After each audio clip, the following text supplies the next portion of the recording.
Dr. Vera Alice White Randolph. Electra, Texas, 314, 1933. We came by car. Came by car. What was the motivating factor to make the move? They just wanted to get out of Texas. We were on our way to California. But the car broke down in Arizona, so here we are. So that's just where you stayed. Right. I have several mentors, my Sunday school teachers, and of course my mother and my grandmother and stuff like that. But they were wonderful. And one of my ladies that took care of me when my mother had to work, Mrs. Sprague, we didn't call the older people by their first name, so I don't know her first name. But we would go walking, and I loved to walk. And I think that's why I still love to walk. And ironically, I'm not able to do it as much now as I could. Right. And then, of course, my grandmother, she taught me how to sew, how to cook, how to be a lady, perhaps. Whatever Shirley Temple had, I had, because she made it. At the reunion. At the reunion. Yes. And that was in, I don't remember what date it was, quite a while back. But we got to see a lot of the people that hadn't seen in ages. We didn't know each other because we didn't look like we did when we were at Carver. But we had a nice time. Well, Dottie Batiste was there, and I hope you guys got in touch with her. And some of my classmates, Lois Bilton, Barbara Crane. I know Barbara's coming pretty soon. A lot of my classmates and people. Wonderful. It's always wonderful to come over to Carver. You know, it's funny because when first time I came, I thought it was so big when I was here at Carver, you know, tall, and I said, oh, is that as tall as it was, you know? But now I look at these rooms and they're so different, because I think in this room was our sewing room, and now it's changed altogether. A lot of the rooms have changed. I graduated in 1951. Well, one thing, I think maybe my first certificate that I got at Carver was being a band member, the band person of the year, and I got my award there. So to me, that was wonderful. That's amazing. And in band, you played?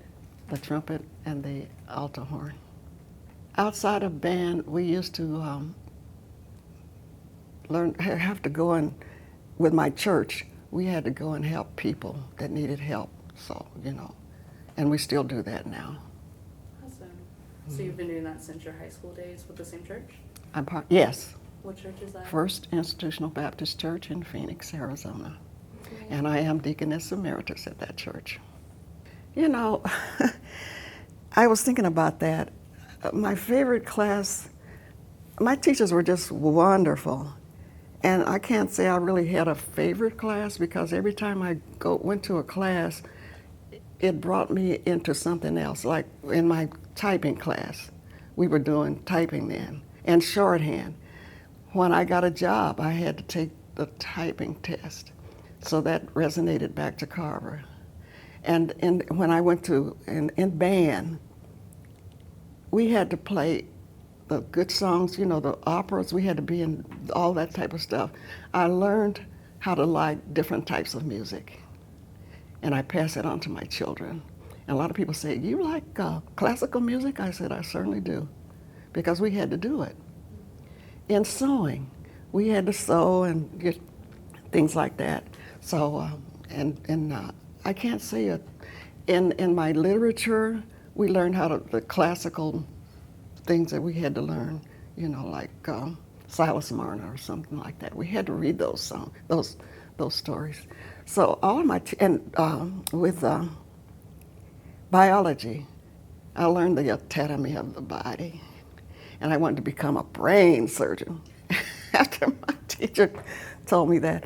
But, and then art, my art teacher, I took that, and I couldn't sew, I couldn't do any art, but he was kind enough to let me be his secretary.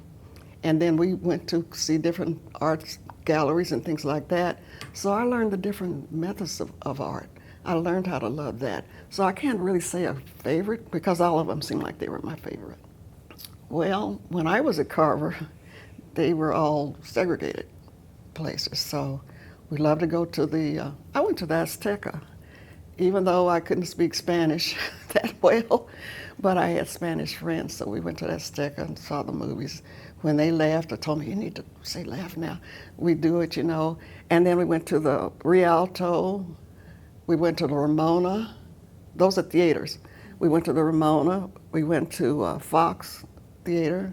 So we went to the different theaters, and we really, Sing High, that has gone out of business, it accepted us as black people in its establishment. But the rest of the places that we went, they were segregated, so we usually didn't go out. You know, like I said, I had a lot of Spanish-speaking friends, so I liked Zapata, Viva Zapata, and I didn't even know what that was about. My friends wanted to go, I went. And also I liked Stormy Weather with Lena Horne because she was our idol. Those two I really, really did like. One teacher that I didn't mention was Mrs. Hackett, because she told us how to be ladies. She said, you don't do this, you don't do that, and you learn how to walk like you're proud of yourself and stuff like that. And she did it. She not only did she teach us how to do that, she did it. And one of the teachers, and I think it was Mr. I remember, he taught the boys manual training, and we would switch one semester, I believe. The girls would take manual training and the boys would learn how to cook. I liked that. And right now, when I go to look at the furniture stuff, I look to see, did they cover the nails? Did they, it's still with me when I graduated. I love the pomp and pageantry of everything. I love walking down the aisle. It just makes you feel like you're just there, I loved it. And then I liked we used to do the Mask of the Yellow Moon. You probably heard about that one too. And we had to participate in that. And I loved that. It was a big pageant once a year. All the schools got together at that time. And we had to learn how to sew our own costumes and stuff like that to be in it. Beautiful, beautiful. Yes. What was she like? Wonderful. She stood out. She whatever she thought, she let you know. Yeah, she was a wonderful lady. Well, not too much, because when we were in band, we had males and females in there, and we had to wear uniforms. And when we went to the parades, the girls had to have their Levi's and white shirts like the boys. So I didn't see a difference. Well, as a child, we had to go to segregated schools. And my children didn't understand, why did you go? I said, because that's where we had to go, to segregated schools. And then we could go to the restaurants now that we couldn't go to. The movies, we have practically the same rights. It's covert a lot of times, but it's some things are still there, and it's covert. So we can go to the theater. If we have the money to go, we can go practically wherever we want to. So we couldn't go to the hotels or anything like that. So we're okay with that. If we have that money, we can go. What would I still like to see happen?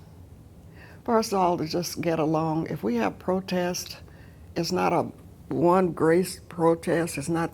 We should all be together. And if we're all together, I think we would get more done.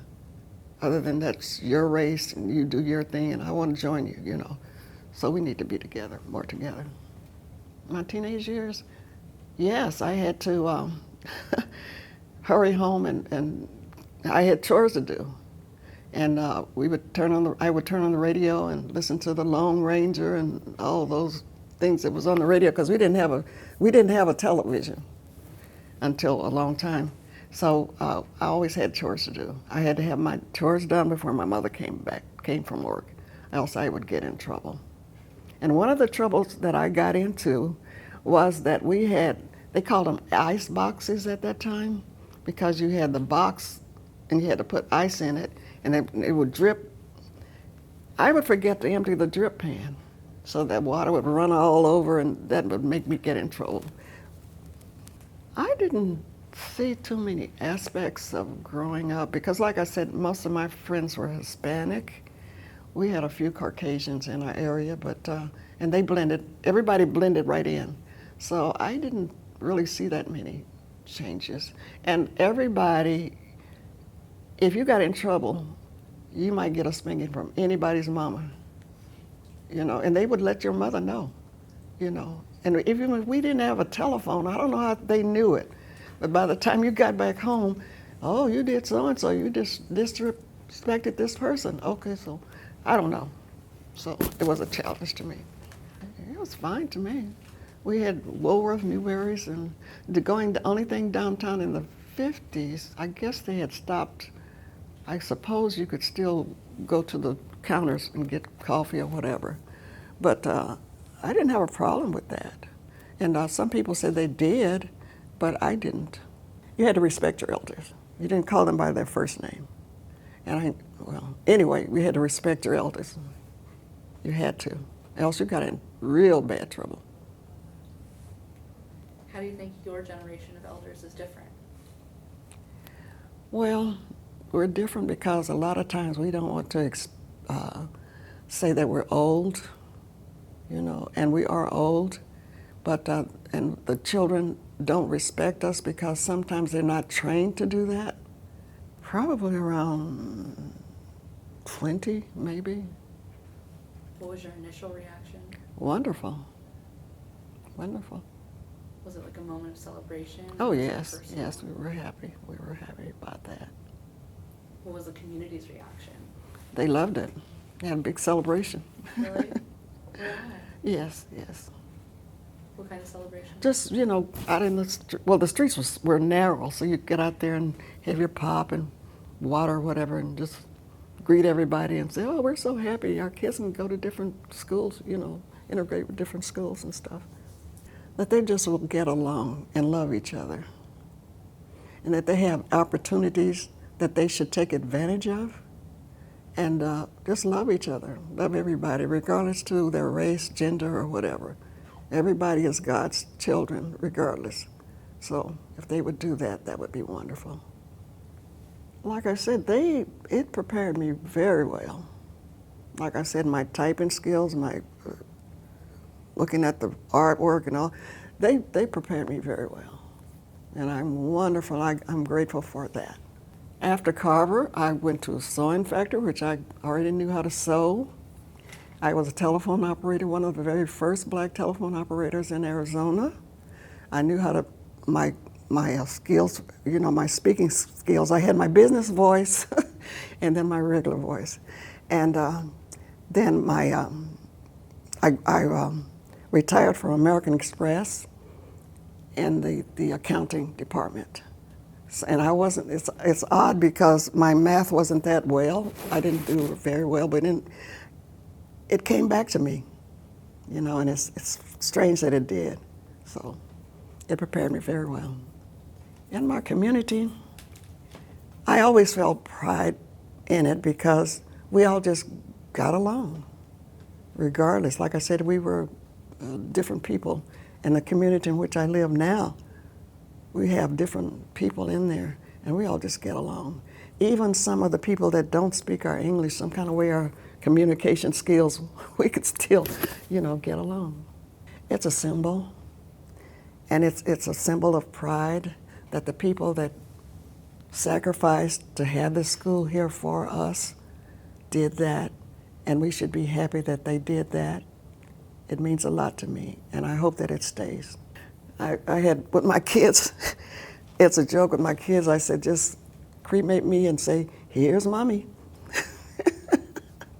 We joke a lot at my house, but that's all they can say. I don't want a big to-do over me. If you don't come to see me while I'm alive, I don't want you to come to see me when I'm dead. Just take me as I am. That I did the best that I could, and that I loved everybody and was happy with what I did, or the children that I raised, because all of them have good jobs and stuff like that. They have a good education and things of that sort, and trying to help everybody. And I always try to help everyone. Do unto others as you would have them do unto you.